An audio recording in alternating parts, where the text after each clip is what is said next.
Welcome, everyone, to Every Woman Empowered's Chit Chat. And I am your host, Shauna J. Cerniak, the founder of Every Woman Empowered. And alongside with me, I have my co-hosts, Yanni Galarno, international artist and resident artist for Every Woman Empowered. Oh, I like that. Neela Jadoo, certified laughter yoga instructor, founder of Let's Laugh Yay, and happiness ambassador for Every Woman Empowered. Yoga instructor. Oh, yes. So you know how to stay on your own towel then. And the one and only, the very nice guy, Tommy Chong is our special guest. Welcome, Tommy. Hey. Please, sit down. Tommy, thank you so much for being on the show today. It is absolute joy. I got to say that growing up in the 80s, life wouldn't be the same without you in it. And you were a huge instrument in your movies, in your records, in my youth growing up. So thank you very much, or maybe perhaps not thank you for everything, but we sure appreciate having you on board. And Tommy, you're a Canadian. You were born in Edmonton, raised in Calgary. Yep. Tell me a little bit. And corrupted in Vancouver. And corrupted in Vancouver. Yes. That's where I learned all my habits. Okay, so let's hear about those habits. Tell me about you growing up in Canada and when you moved out to Van and what happened then. Well, I was, like I said, I was born in Edmonton. I don't remember the exact day, but I've got a good memory. I remember a lot because it was, we were quite money challenged. I can't say poor because we were all in good health, but, that was around the Depression time. And so we moved out of Edmonton during the war. My dad joined the Army, artillery. And so he was in the Second World War. Then we moved to Nova Scotia where he trained. And then we moved back to, Trail, BC. Okay.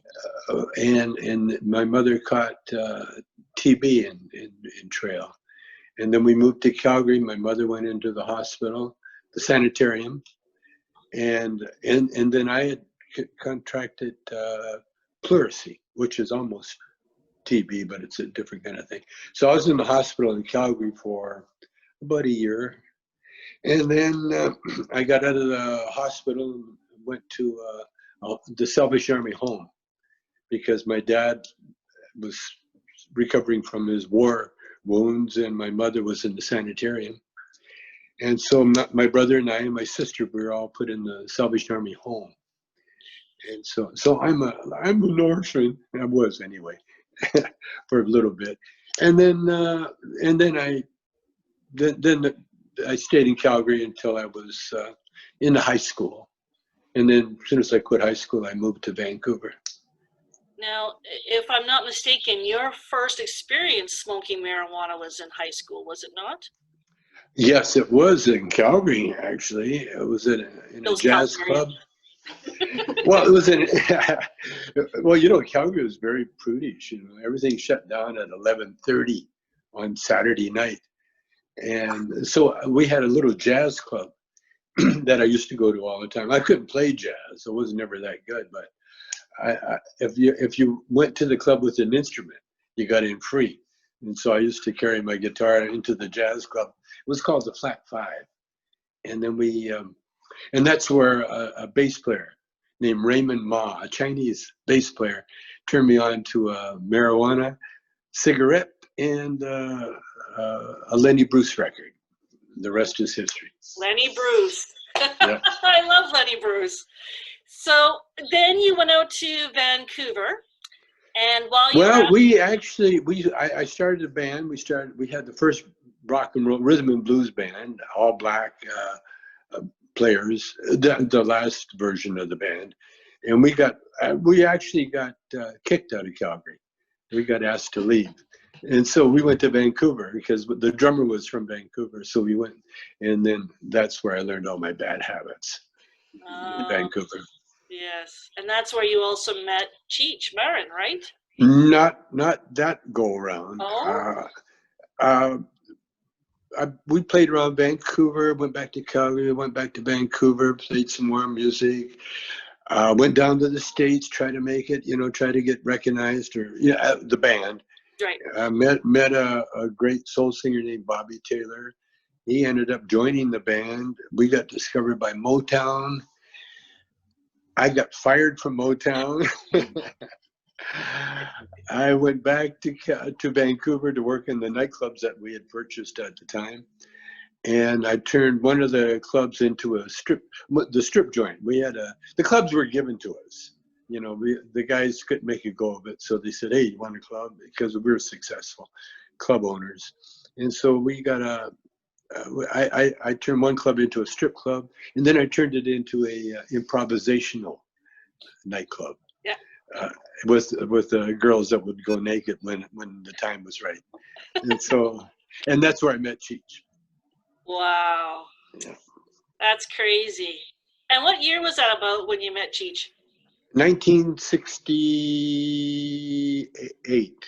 1968. Yeah, 68. I met him 68, 69, around there.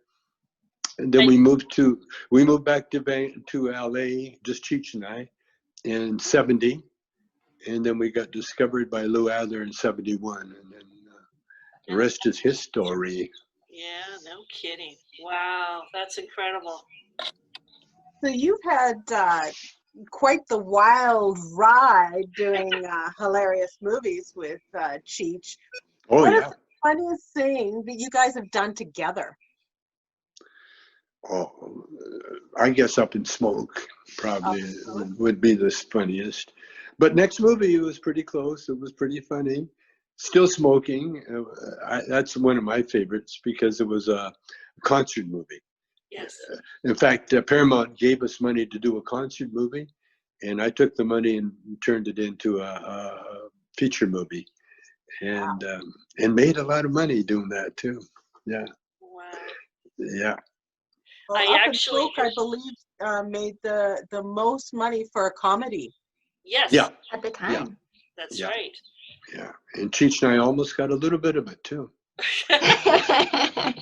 Just not enough of the pie. So when you were doing those movies, were you actually smoking up? I mean, you had that big fat gag. Oh yeah. No, we smoked from the time I met Cheech. We smoked. We dropped acid. We did cocaine.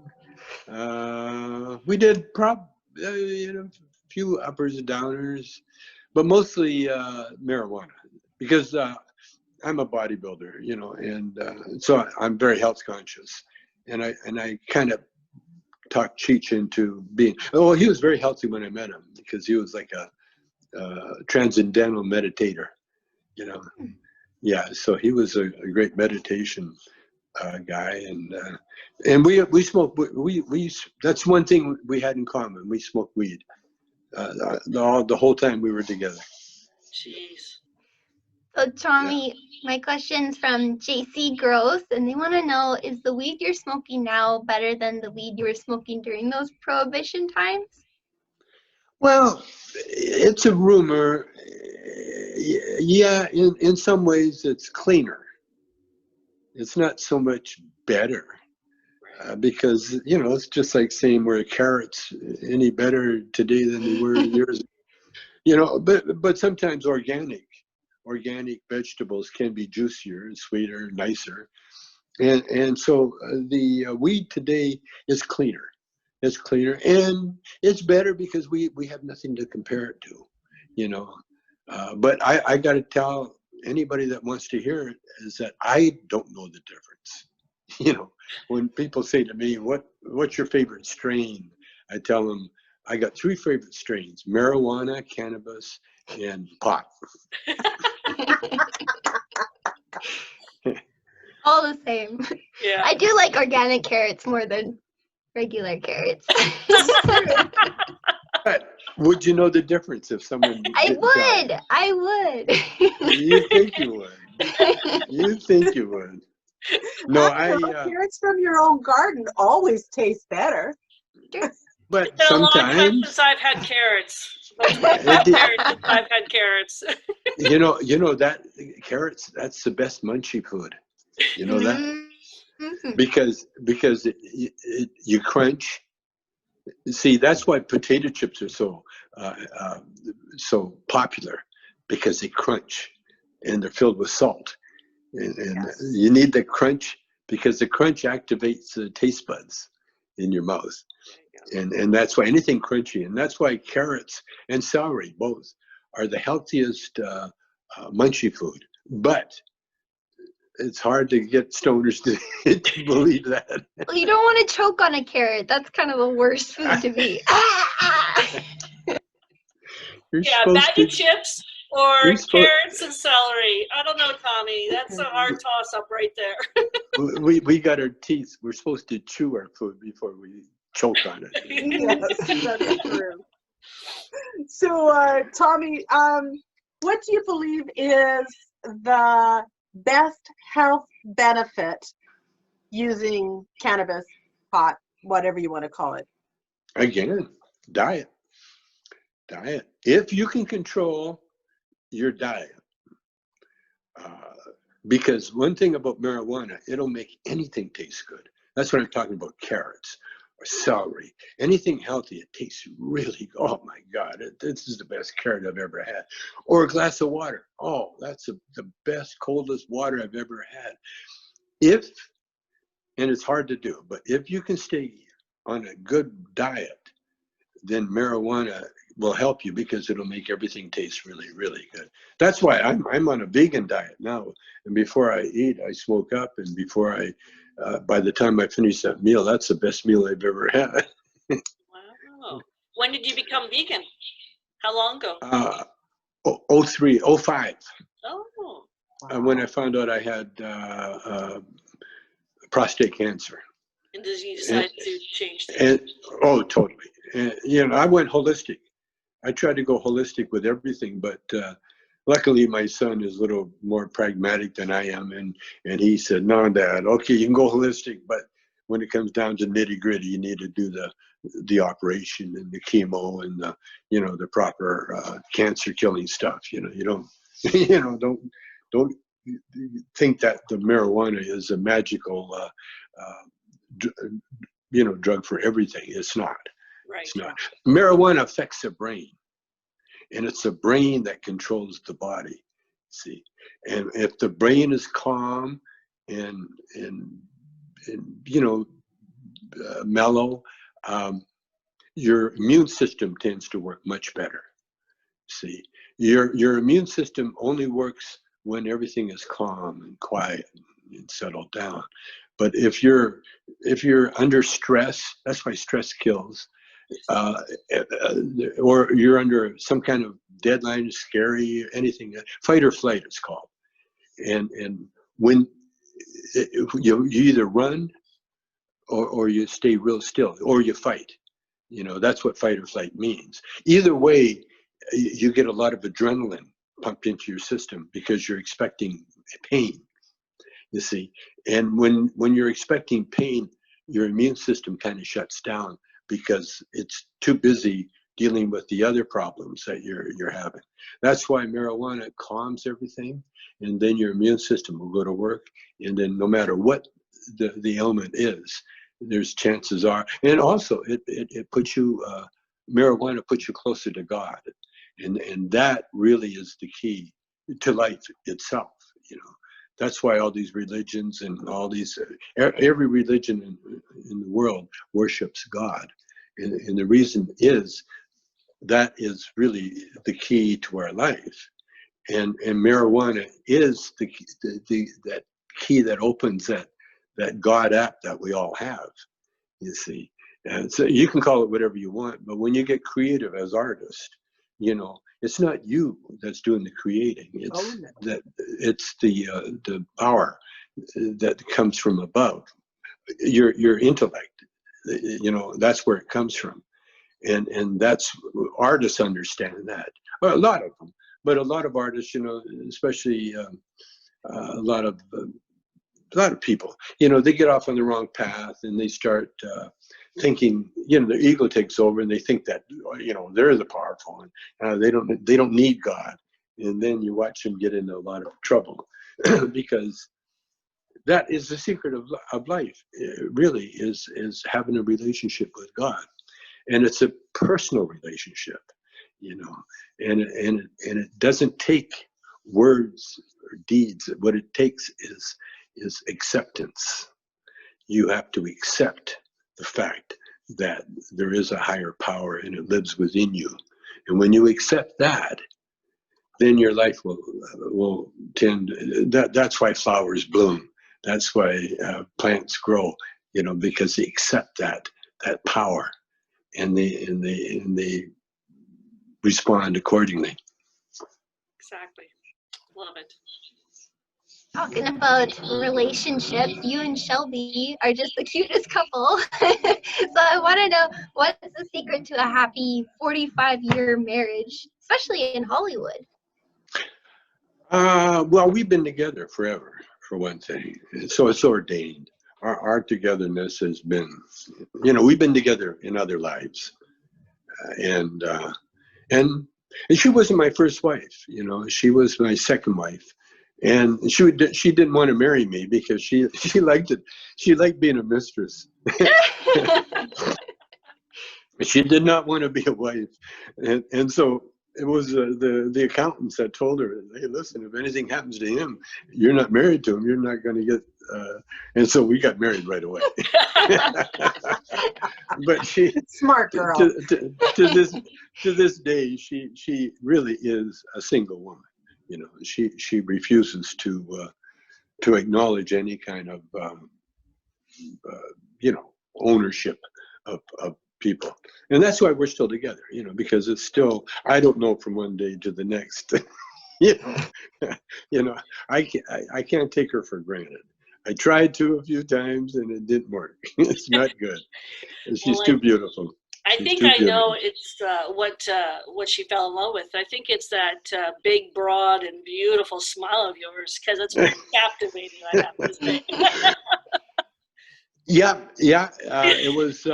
It was the sense of humor. Yes. And it was the fact, I think, it was the fact that I was really excited every time I met her when I was playing music, and I'd be on stage, and when she walked in the door, my whole being would come alive, you know, I'd just brighten up. And she liked that fact. She noticed it. She's an artist. She's got the best eyesight of anybody, you know, she sees things. And she's a great businesswoman, and she's smart as a whip, and she's sexy. She's everything that, there again, you know, people say, you know, what's with this God thing? I said, listen, God not only exists, but he really likes me. You are a blessed fantastic man. I am. I totally. I mean, look at this shutdown, the everything, you know, the pandemic, and you know what happened to me? I get locked in a house with one of the most, and she is technically one of the most beautiful women in the world. She once entered a More magazine contest. She sent her picture in, thinking, see, she's a little bit ditzy, you know, in a nice way. She assumed that the contest was for women over 50, but in reality it was for women over 40. And so she was picked one of 20 women out of just a photograph, and 19 of those women were ex-models over 6 foot. 19. She was the only one that was 5'7" and tiny, but she was the only one that Oprah picked to be on her show. Like they pulled her out. You know, in fact, they sent her a ticket, you know, More magazine. She didn't win the overall thing, but she was one of the top 20 most beautiful women in the world. I mean, Woo! picked from a pitcher. Can you believe that? And she is, without doubt. I mean, she's got a body that teenagers look at her and go, "Oh, what do you do?" And she does a lot. She does ballet, she does ballroom, and she does yoga, and she does ballroom, yeah. And she eats Yoga. really good. And tango, and she eats like a bird. Right. You know, there's even gum. I go to get a package of gum and there's a half a stick in there. There's only one person in this house that'll take a half of gum. And that's the way she is. When she gets dessert, she'll take a little bite. So I have to give my fiance that information that he can't give me a hard time for eating like a bird. So Oh, no. I'm gonna be beautiful forever, honey. Yeah. That's right. that's it. Be glad. No, and either way. No, I definitely, I mean, that's her. It takes a lot of work to look like that, and a lot of sacrifice in that. Now, her daughter, unfortunately, got some of the looks, but unfortunately, the daughter got my waist. and she's always had problems, but my daughter's fine. All my daughters. I got 3 daughters, and they're all fine. One's, they put on weight, as you get older, and it's a body type, and it's what you go through in life, And Shelby happened to be she's one of those weird chicks that won't gain. Well, her mom was the same way. When her mom died at almost 100, she had that beautiful body, beautiful legs, beautiful everything, trim. She had dementia. She was funny. We'd be visiting her, and she calls Shelby over. She goes, "Shelby, who's that man? Who's that strange man in the house?" And they'd have to tell her, "Oh, it's Tommy." "Yeah? Do I know him?" And let me tell you the funniest thing. She went up. Her son, at the end of her life, her son was her companion. And her son's a big, handsome guy, like Shelby. The whole family is just totally gorgeous. Sisters, brothers, every one of them totally gorgeous. His son's a big hunk, and so he took his mom, Edna. He took Edna out to eat, and he took her home, and then about 5 minutes later, she says, "Stan," that's my brother's brother-in-law's name. "Stan, aren't we going to have supper?" And Stan says, "We just had a pizza." And Edna said, "Well, thanks for inviting me." And she slammed the door.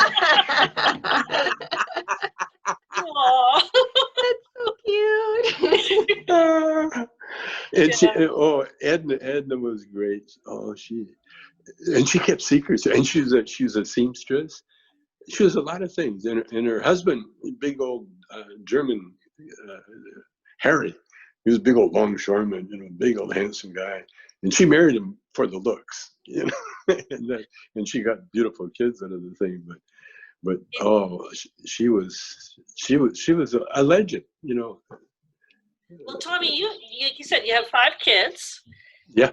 And I didn't realize that Ray Dong Chong was your daughter. Yes. I mean, I was a huge fan of hers, growing up, and I was really, really shocked by that. I didn't realize that. She's a stunning young lady. Well, all your kids have gotten the good looks from their mothers, obviously. And no, you got some good-looking kids there. I'm sure you probably had a little bit to do with it.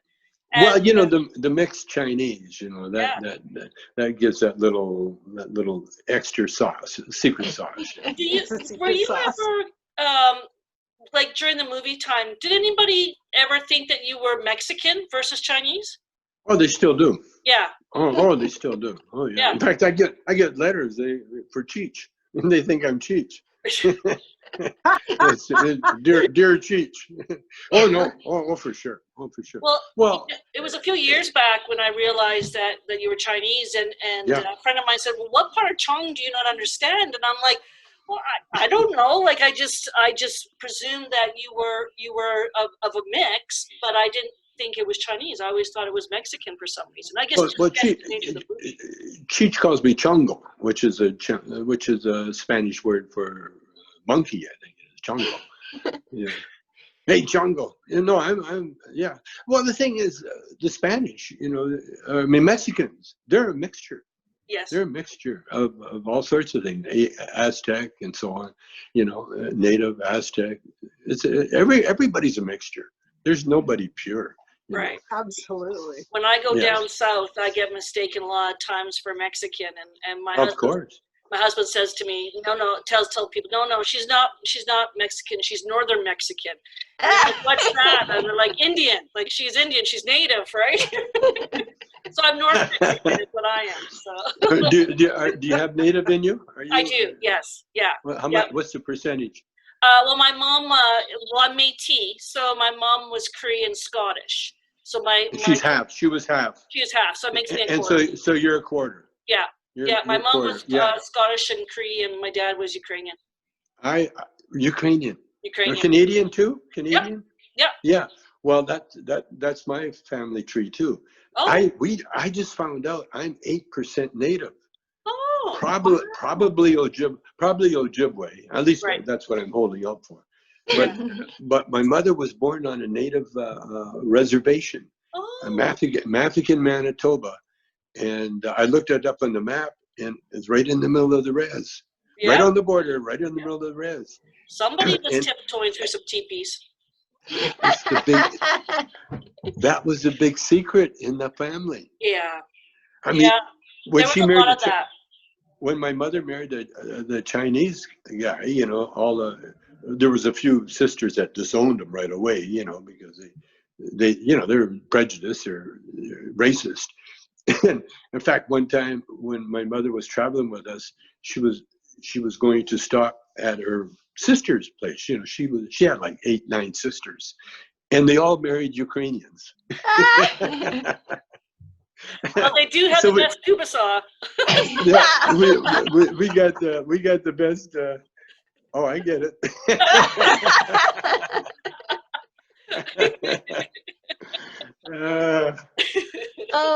Yeah, there was a lot, but it was a big secret in our family. Just till recently, Ray Dawn did our family tree, and she was one that found out that I'm 8%. My mother was a quarter. My grandmother was half, and That's cool. Wow. That's really cool.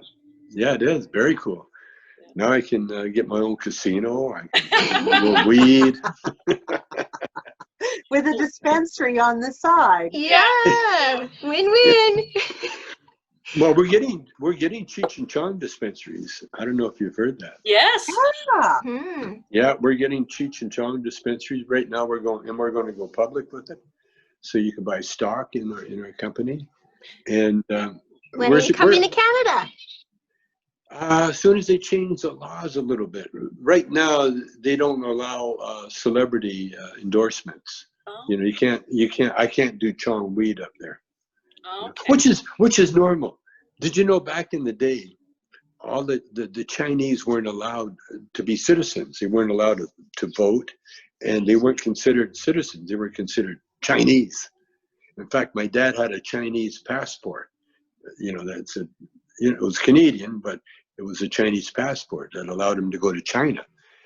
And so the Chinese, when they would start all the businesses, because they had all kinds of businesses going in China, and then they moved to Canada and in the States, and so they did the same thing there.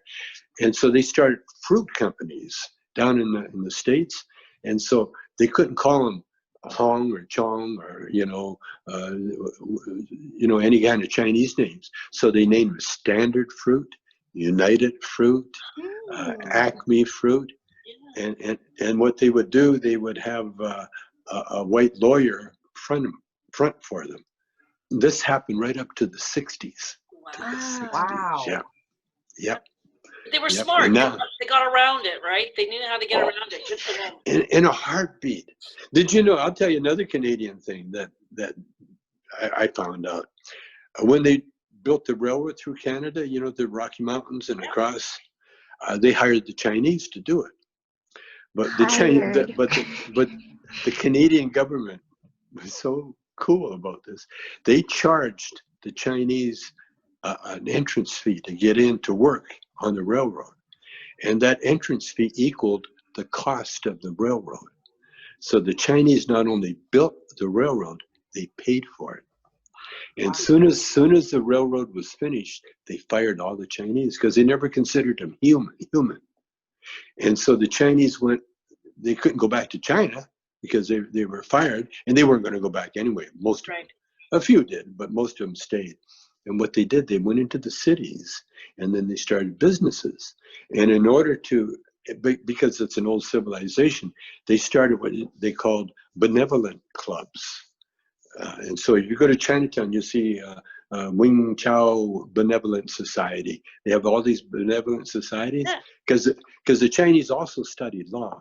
The first thing they did when they got here, including my family, they put everybody in school because you had to have an education. We had to have our own doctors. We had to have our own lawyers, our own people. And that's why the Chinese were so, even to this day, the Chinese are so brilliant in school because it's drilled into them. You need an education. And so what they did with the Benevolent Society, they realized it was a club, and it was mainly to help the Chinese that were kicked off the railroad suddenly without any pay or anything else. They just fired them. And so they helped them. That's where the Benevolent Society came in. But they found out with the legal loophole that because they had private clubs, they could have gambling. Oh. And so the Chinese were the first in America, including the States and Canada, to have organized gambling. And right away, and to this day, they still, you go to Chinatown, anywhere in Canada, you got the Benevolent Society, and you got the Mahjong, you got all the Chinese games going full tilt. Yeah. Look at that! Look at this! An education. Something new. Yeah. Oh yeah, yeah. I did a big study, just out of curiosity, about the Chinese, about my past and everything. And wow, I come up with so much. There's another good story in Victoria, how the white people would treat Chinese. They treat them like third-class citizens. Not human. They wouldn't treat them. They were servants. That's all. And this one old guy, he used to have a little red wagon. He had a little truck garden, little garden growing vegetables. And he would take his little wagon and he'd go up and down. He'd collect all the dog shit off the sidewalk and off the gutters and, wherever you could find it. And he would take his little wagon back and spread it among that was fertilizer for his garden, because the Chinese knew that. And so the townspeople thought it was so disgusting seeing this little Chinese guy picking up shit. So they made a law that he couldn't do it anymore. And so the Chinese guy said, oh, okay, no problem. And so a couple of weeks went by, a month went by, and the shit was piling up all over Victoria. People were stepping in it, and they said, what happened to the guy that would clean it up? And they said, well, you made a law against it. So they changed the law. And they said, oh, you can do it again. But the Chinese guy said, no, you got to pay me now. That's right. Knows his worth. Yeah. Tommy, I was really surprised to find out that you were 82 years young. And in your 82 years, I mean, your life has had a lot of controversy. I mean, you've, from the time that you started doing these movies, back then, like the 70s and the 80s, it was pretty controversial. I was watching it the other day and I'm kind of going like, holy catfish, back in its time, like this was pretty racy stuff. And you've even been in federal prison for your activism and for what you believe in. And there's so much controversy. What keeps you so positive and motivated and still standing your ground and believing in what you believe and moving forward and keeping you young? Because you Well, tango, for Pete's sakes. You're on Dancing yeah. on the Star with the Stars. Yep, I mean, yep. you got some moves. The oldest guy ever to make it to the finals. Yes. Again, it's a secret. That secret app that I discovered when I was young, very young. See, I was so poor. The only entertainment we had was church, and so I would go to Sunday school because that was the only reason we had to dress up. You know, there's no movies, there's no nothing else. You know, the schools weren't having, you know, they'd have events, but you know, nothing like no. So the only once a week was Sunday school, and it took with me. I just got it. I got it. I understood it, and especially when they said God is everywhere. And I remember walking home across a snow-covered field at night in Calgary, and I looked up at the sky. No, first of all, I said to myself, I just came in from church, from Sunday school. I said, okay, if God's everywhere, where is God right now? And all of a sudden, I felt something really, literally lift my head up to look at the sky. And it was the most clear, and it was the Milky Way. And the stars were like so low. You could see the comets. You could see the action. You could see everything going around there. And I didn't put that together then. It wasn't until recently that I was doing some kind of show and I was talking about it, and I realized that was when I said, "Where is God?" They showed me the heavens, and then I went to Bible camp because that was the only holiday that we ever had. You know, we're country boys, but again, you see what happens. What I learned in church, in Sunday school, is that ask and ye shall receive. Prayer works. It really works. But you have to know what to ask for. And so I once wrote a book, and in the book I said, they asked me, so what do you ask for? Well, the only thing you need to ask for is wisdom. So when you pray to God, you say, give me wisdom. And that's what happened with me. And so that carried me. I mean, look what it's done for my life. Look at it. I mean, I'm a high school dropout. I couldn't make grade 12 because of algebra. And and when I was in prison, there was a course that if you didn't have your high school education, you were supposed to, you had to go to school. I was exempt because of my age, but I said, "Oh, I want to go to school. I want to get my high school diploma." So I went and I studied, and then they told me, "Oh, you know, when they do the exam, you can have your computer in there." Well, they didn't know. They didn't know. You know, your little calculator. Right. And so it came time for algebra. I couldn't think of it. It just stopped me. It stopped me. I don't have that kind of mind. I'm a writer. You know, I can dream. You're creative.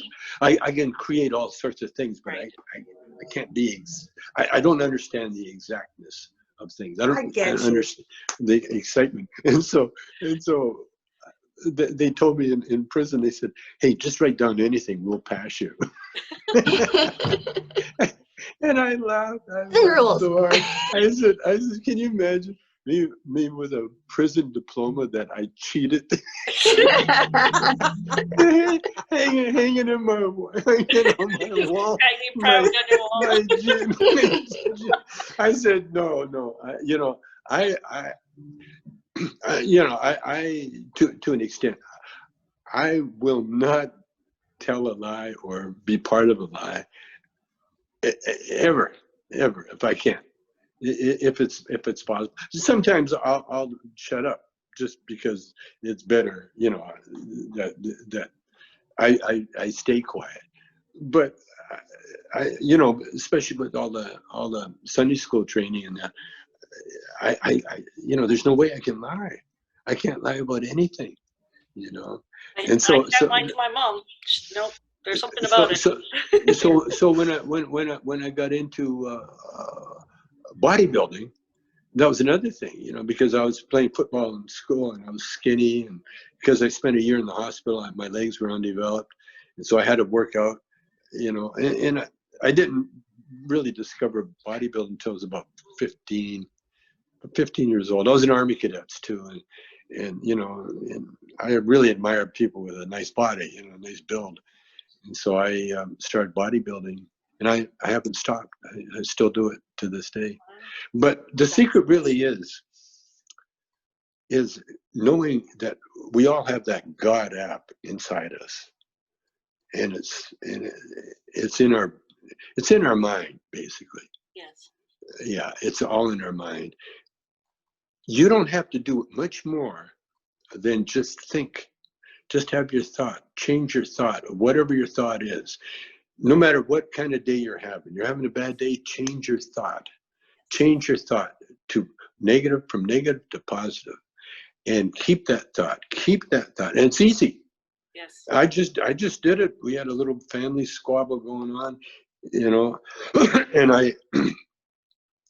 I started taking my own advice. That's one thing I seldom do, you know. People seldom take their own advice. Right. But I'm good at giving advice, but I'm not good at doing it. And so I took my own advice, and the problem cleared up. It's magic.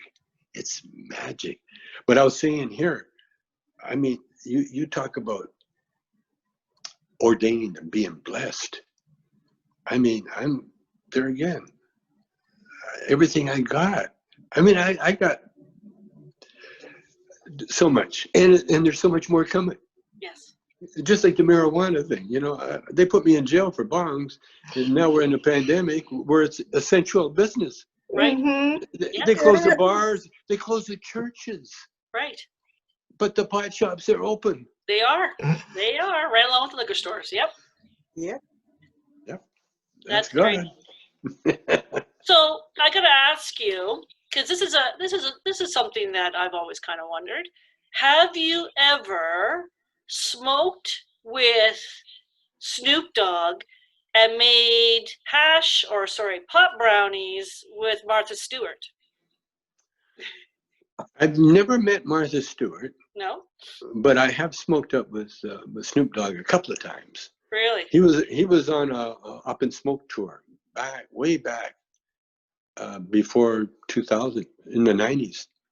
He was on his Up in Smoke tour, and they had a 6-foot bong that they toured with, and so they had me on stage smoking out of the 6-foot bong.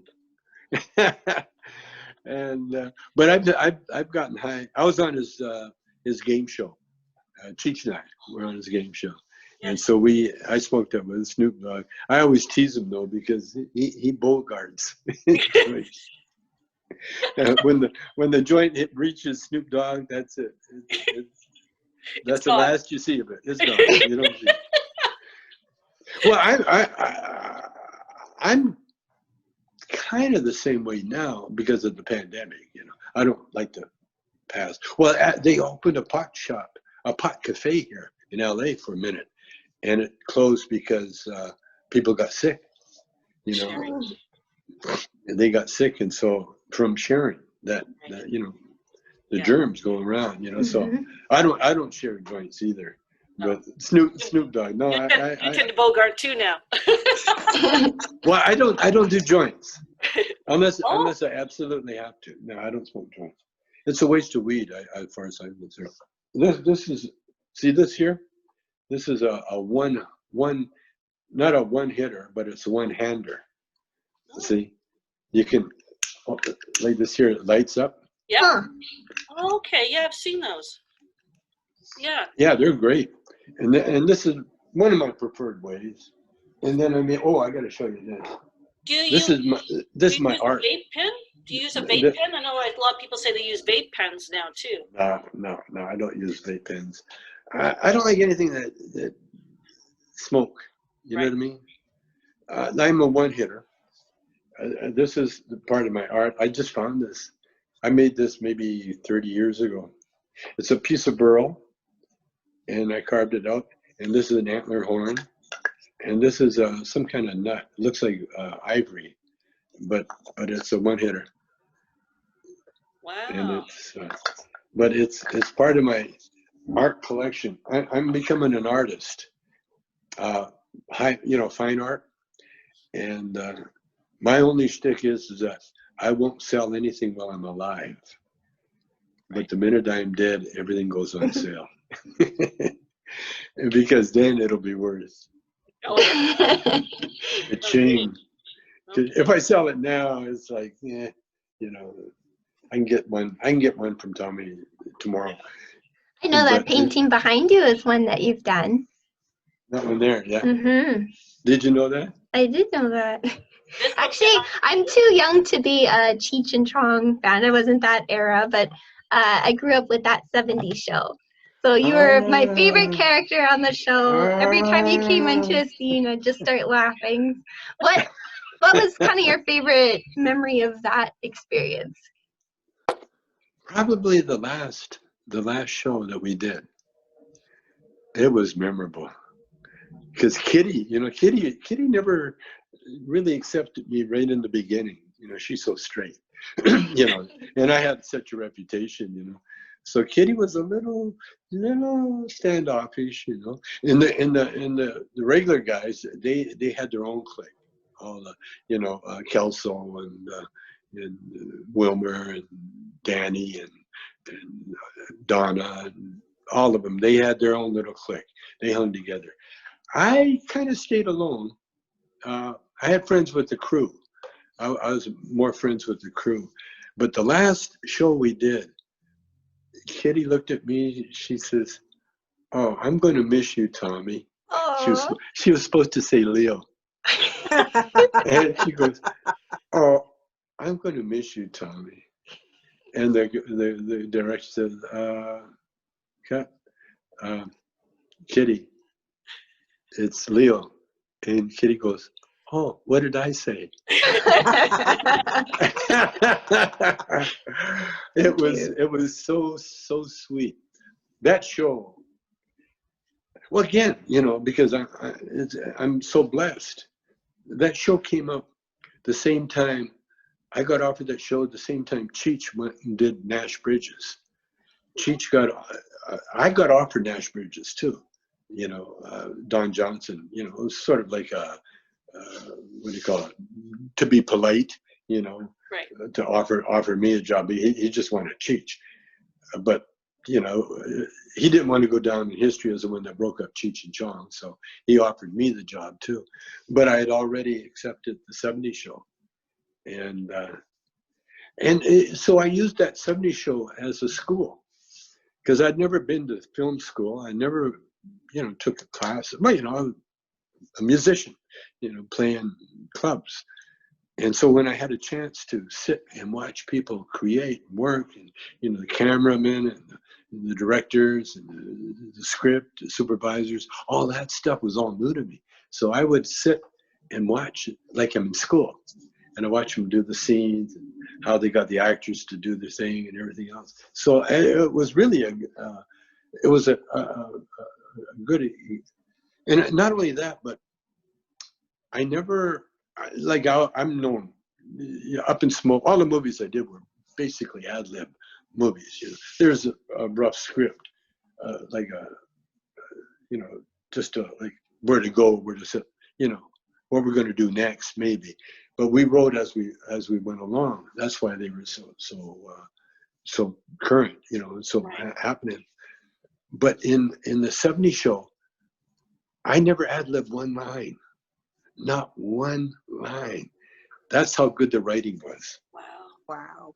Yeah, every line I said, and it sounded so real. Right. Was written. It was written by writers, and I even mentioned that. And because none of the other actors too were most actors are really good at taking the script, right, and making a script work. Me, I was not lazy, but it was just just a style that I learned. As much, I don't know, much more exciting, when you think of it on the right thing. You started out in improv, right? What's that? You started out in improv, so all your Yeah. movies were improv. Oh yeah. Oh yeah. Yeah, totally. That's where it is now. Jeez, it's crazy. So cool. It is. Danny, you had a question, I know, for Tommy. Oh, I have a real tough question for you, Tommy. Okay, here it comes. If you were an ice cream, what flavor would you be and why?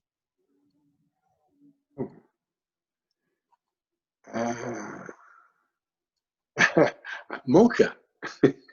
Mocha. Yeah. And why Yeah. mocha? Well, not exactly black, not exactly white, just a little brown, Just a little brown. Just a little brown. If you're brown, you can hang around. Oh, love it. Well, Tom, I like ice cream though. I like coconut. oh, Oh, I love Yeah. coconut too. Yeah, yeah, that's pretty good. coconut. Yeah, and yeah. There again, my wife. You know, when we don't do it anymore, but when we used to have ice cream, you know, she would tell the guy, "Oh no, that's too much. That's too much. No. Cut it back. And Yeah, you know, everybody child else size. is saying more. And she said, no, that's too much. That's too much. Okay, give me the smaller cone. Give me that little. There's some really nice vegan ice cream now. Is there? There's one out Oh, of Calgary yeah. called Righteous, and they are so good. What's it called? Righteous? Righteous, yeah. Okay, I'll check it out. Mm-hmm. I've been kind of staying away from sugar, but yeah, I'll try it out. Yeah. You know, again, you get stoned, man. You Just eat a really little Oh, bit. Guys gotta do what the guys gotta do, right? Yeah. So during this pandemic, I heard that you have a new video game out. Oh And right. Yeah. yes, Bud Farm. Yeah. Yeah. And you know, I used to be a huge Farmville addict back in my Facebook. You know, when on Facebook we used to have Farmville, and I used to play that damn thing all the time. Where was Bud Farms when I needed it? Jeez. I know. It came out. Yeah, it's out now. Yeah, it's a lot of fun. I played it a few times. Yeah. And where can we get it? Where can we access this new game? Oh, it's on the App Store. All yeah, the as far App as I Store. know. Yeah, they're all in the App Store. Yep. And, Cheech Chong's Bud Farm. Cheech Chong Bud Farm. Holy cow. Yeah. Oh, get him to say chick chit chat. Yeah. Then we'll have to get him to do that. So before we end here, what do you got going on for you in the future here? Because you're not a band that slows down. So anything new coming up for yourself, Tommy? Well, I'm officially making an announcement that I'm going into the art world full time. Really? I'm going to be an artist. I'm going to paint, sculpt, and make these recycled bongs. You know, Wow. just You're right up my alley there. Yeah. I'm all about recycling. Oh yeah. I used to collect kombucha bottles until I got way too many, and and my son, you know, who is an artist, by the way, he went to art school and he's very good. He said, "Dad, we can get all the recycled bottles you need. You don't need to collect them anymore." Because I had them in the basement, I had them everywhere. Because they make bongs out of them, you know. Wow. Yeah. And that's what I'm going to do with my art. Part of my artwork is recycle. I got a great recycling plan. I probably won't tell you on this show, but no. I'll give you a brief little thing. I realized how we can save our economy, and we can take care of a lot of things. We can take care of the immigration problem. We can save our economy. We can help climate change, and we can deal with garbage. My idea is to create garbage mountains. Now, I was in Rome a bunch of years ago, directing a movie, which I fired myself. The writers wouldn't bend, and so they didn't want to put in a beautiful girl, so I took myself out of the project, and I gave the money back. But while I was in Rome, I did some location scouting, and there's a mountain in Rome that's weird. It's like out of nowhere, and so I asked the locations guy, what that was. He says, "Oh, that's the old garbage dump." And what happened, the garbage solidified over the centuries, thousands of years old, and it solidified, and it's a mountain. And I thought, that's what we need to do with our garbage. We need to build mountains, but not just a mountain. We need a mountain, a recreation mountain, because this is where our civilization is heading for. Because we got robots that do all the manual labor and the shit jobs. And so the only thing that we have left to do is recreation and take care of our climate. We should all be gardeners. We should all be environmentalists, that we have to be. Now I realize with this mountain, now we can put, the core would be garbage, the stuff that you don't want to deal with. And then dirt and rocks on top of that, and then more garbage, dirt and rocks on top of that, until you got a mountain. And then you could do tunnels and all sorts of buildings inside the mountain. And then the mountain itself, I want to pipe ocean water in, and then have the ocean water converted to fresh water, and then pump it up to the top of the mountain, and then have it as a river coming down the mountain. And not only it's purifying itself, because it'll go through all these different rock formations, but it also create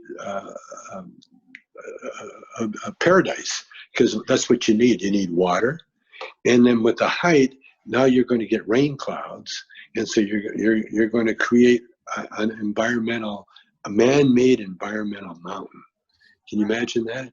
And so that's going to keep the workers working to do this, with the big heavy machinery. But check this out. This is how we're going to save the immigration. And I've told this a few times, but I haven't really pitched it to the powers to be yet. But I don't mind pitching it, because it's such a cool idea. Immigration. Now, when Trump put those kids in cages and he stopped all the big, what they call it, parades coming, of immigrants coming trying to get a better life in America, he created a nightmare for everybody, included. I realized there's only one organization that could handle all the immigration problems with ease, and that's a movie company. Because what a movie company can do, they can hire people from different countries, and they vet them themselves, and so they know more about these people. And not only because they hire them, they don't just let them in the country and they disappear. They come into the country to work for the movie company, and according to their skills. Now, there are people that want to come. According to their skills, they're shuttled off into the various unions, the guilds, and that's the great thing about a movie company, is a movie company will use everybody. See, even if you can't move, you can be a dead body. You know what I mean? You can be an extra. You can be an extra. If you can't get out of bed, well, you can be a bedridden extra. There's something to do for everybody. And the great thing, we have laws. If you use a child actor, you got to put them in school. You got to treat them according to our labor laws. And everybody gets paid. And everybody gets housed, because one thing, when you get our actors, you have to, from overseas, you have to find places for them to live. Right. Now, I see them doing a big scale and using the art department to build villages for the people from Mexico, so they could build a village, which much like the village where they came from. Only difference is they got police and they got sanitation, they got all the good things, and they have employment, and they have insurance, and they're creating, and the kids have to go to school. And so what we do with the movie companies, we go into these different countries, and it's not just our country that does this, but not every civilized country on the planet can do the same thing, because every civilized country on the planet has movie movie personnel. Right. Everybody can make a movie, from Korea, everybody, Germany, Ukraine, everybody. There's movie companies, because it's so lucrative, and it's a way to interview and to vet people and to put them where they belong, because that's what a movie does. Right. A movie says, "Oh, you're a leading man. Okay, you're the leading man. You're the heavy. Oh, you're a perfect heavy. Okay, you're over here. Oh, you're the leading lady. Oh, you're the leading lady's best friend. Oh, you're the background. We just need background." Everybody works. Everybody gets a wage. Everybody gets fed. Everybody gets clothed. Everybody gets taken care of. And it's not communism. It's movie. It's capitalism. Capitalism at its best. And once we do it here, that will. And the other upside to it, what's the movie's going to be about? Well, there's going to be at least a 10-year thing on the Trump administration about the kids in the cages. What happened to them? What did and the Muslim ban? What happened to them? Everything that he touched or dealt with is a movie waiting to be happened. You put some thought into this, I see, Tommy. And this isn't just a quick thought here. You've put some serious thought into this. It comes from the heavens. Yes, it sure does. Well, because I put the problem out there. That's what you do. The Bible says, give me your burden. I will perfect that which concerns you. And that's what the Bible says, and that's what really happens. And so so you can see an idea like this here. I've ran it through past movie people. Everybody that's heard it, they go, yeah. It's so, yeah. Because once, just like the movie companies themselves, they become, what do you call it? Recreation, like a theme park. See, this is the theme park. Universal Studios got a theme park. Disney, it's a theme park. And now Disney is shut down now because of the pandemic. But they look what he started with, a little drawing, ends up with everything. Yeah. Mm-hmm. Everything. Income from that.